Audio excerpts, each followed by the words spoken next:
saakay kulankeennan dhowr ujeedo lahaa waana ku mahadsantihiin inaad subaxii hore way xilligii la balansanaa odayaasha badankooda ay ka soo hormareen noona yimaadeen kulankeennan waa isbarasho wasaaradda wasiiradan waa cusub yihiin waa ku cusub yihiin wasaaraddan rag xilal kala hayay oo wasiiraha waa ku jiraan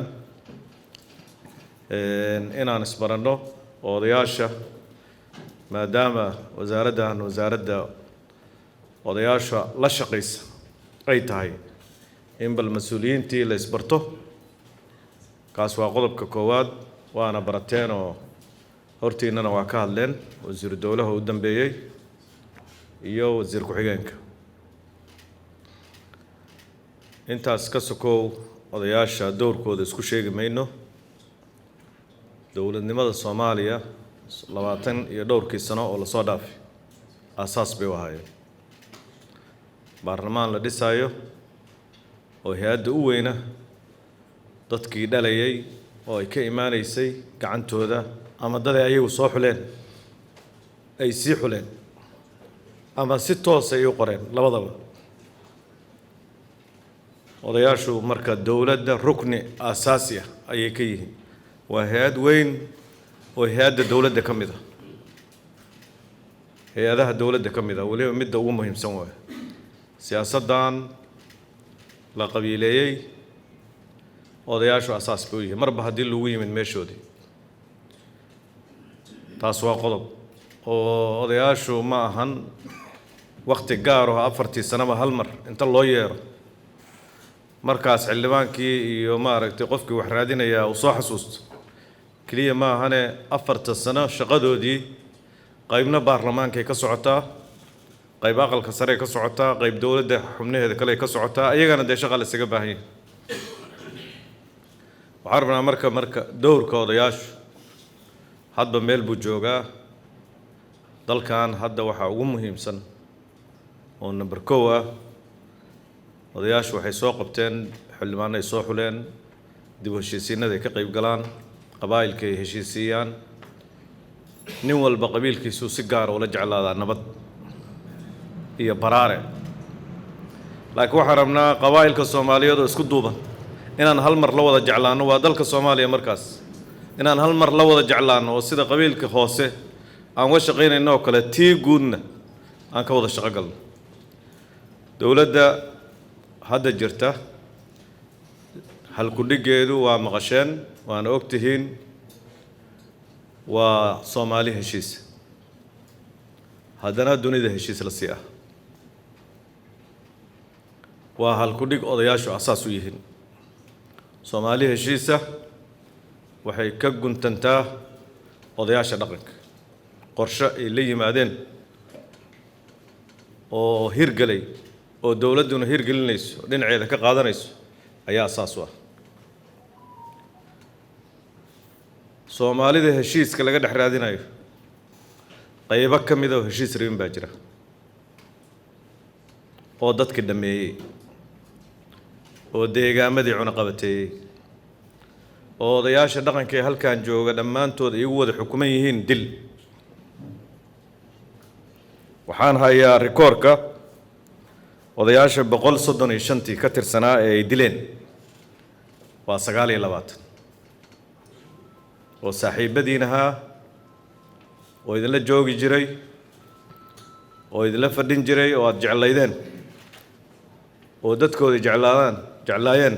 29 ka mid ah waxaa dilay kooxahaas manaxyaasha odayaasha guud oo ay ku jiraan kuwaasi oo ay dileen qiyaastii way badan yihiin laakiin rikoorka la hayo oo wasaaradda taalla 324 oday way 324 oday ayay dileen oo ayaguna siun dowladnimada dhismaheedii qayb ka ahaa oo ugu dambeysay haddeerta nabadoon wiigii hore halkan lagu dilay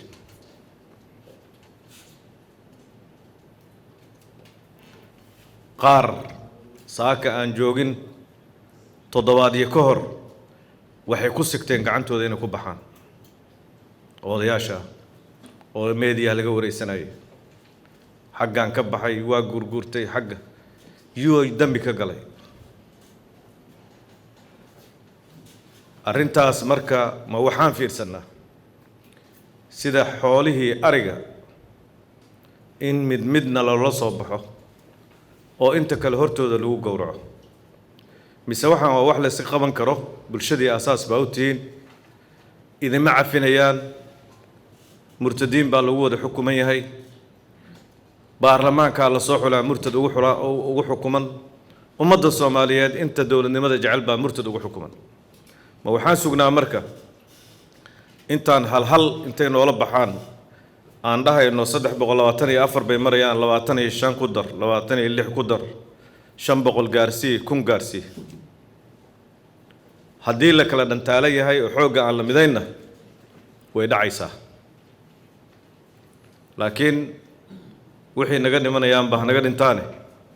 naftu mar bay dhacaysaa laguma sasabi kara nafta aduu bannaanka soo istaagin oday baa tahay ninku dilaayo kugu xukuman mana u maleynayo heshiiskoodu xitaa been inuu yahay run inuu yahay oo heshiis beenaale yaal waaye xataa qofkii isle xoogaa yar baad maaragtay shuqful dalool iska heli kartaa arrintaas marka waxay tahay ajandaha dowladdu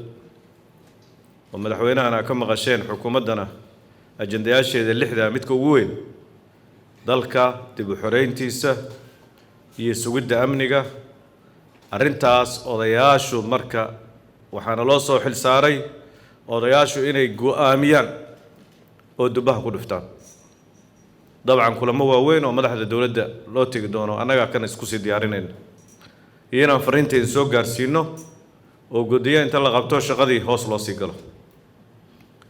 arrintaas marka waxaa waajib ah in odayaashu magaaladan Muqdisho oo maalinba hotel la galayo shalay ay dad ugu xireen baabuur gudoomiyaal degmooyin waaxeed oo ay dhimanayaan maalin kasta dadkeenni sidaan laguma fiirsan karo odayaashan waxaan rabnaa odayaasha Hargeysa kale inay noqdaan ama Somaliland jira ama kuwa gobolada Puntland jooga dowr muuqda inay qaataan dawladduna odayaasha dowrkeeda ixtiraafto oo ay noqon 4 sanaba odayaasha la isku soo yeero dantaas yarta odayga teleefankiisuna sanadka u dambeeyo xoogaa busy u noqdo 3 sano ka horeysana aan teleefanba laga qaban burdo oo duqi waxaan rabnaa 4 sano odayaasha teleefankooda in la qabto oo 3 sano shaqo ay ku jiraan sanadka u dambeeyana ay shaqadooda caadiga ay timaado arrintaas marka odayaalow maanta shirkan wuxuu yahay kaalinta odayaasha odaygu qori qaadi maayo xaasha lillah laakiin kaalintiisu waxay tahay bulsho weyntaas ku xiran iyo bulshada inuu ugu dhawaaqo war hal iska celiyo cadow mararka qaarkood odayaashu way go'aamiyaan dagaalada qabaa'ilka dhaqanka waan naqanaa odayga waa go'aaminayaa waa galaynaa buu leeyahay kii oo kala rabnaa kana waliba xaqa kaasi xaq maana waa nin walaalkeen waa dad walaalaha isdilaya midka xaqa ilaahay lagu dhawaanayo midkan waa arrintaasna waa ajandaha ugu muhiimsan odayaashu kaalintoodii waliba shirweyne weyn oo la geli doono madaxda dalka aan geli doono qodobka saddexaad odayaashu waa wasaaradda waxay rabtaa kaalin muuqda inay yeeshaan oo 4 sano oo wada shaqayn buuxda ah oo odayaashana laga warqabo odayaashana maaragtay ay noqdaan jismi jira waddankan waddan qabiil waaye waddan qabaliya waaye lama inkiri karo hadduu yahayna odayaashuna base bay u yihiin odayaasha marka inaan si hoose oo kaamaradu aysan joogin aan uga wada tashanno nusaaca ugu dambeeya arrintaasay ahayd odayaalo soo dhowaada waxaan rabnaa inaad hor kacdaan 10 wiil oo caas 10 kun oo wiil oo caasi ah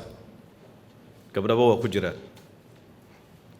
oo caasi ah oo ku fallaagooday bulshadoodii ayaa 15 sano haysata